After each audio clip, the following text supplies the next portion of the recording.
Welcome to Ask Vee, where your travel questions get real answers. Today's question: how do you save money for travel essentials? Let's dive in. Section 1: Identifying essentials. First, let's get clear on what counts as a travel essential.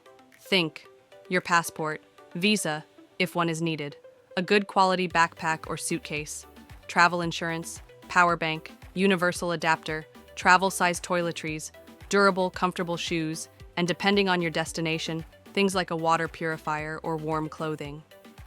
Section 2: Set a micro budget.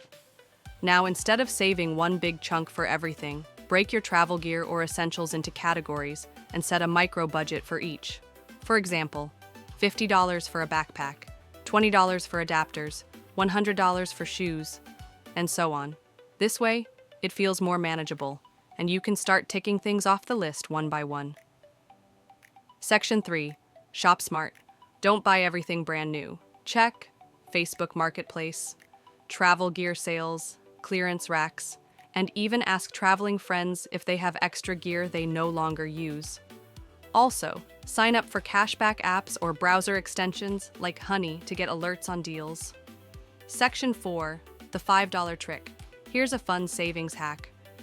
Every time you skip a coffee, takeaway meal, or impulse buy, transfer $5 into a separate travel essentials fund. Small daily actions equal big long-term results. Remember, investing in the right essentials saves you money in the long run. So, plan smart and pack smarter. If you found this helpful, give it a like and subscribe for more travel Q&A right here on Ask Vee.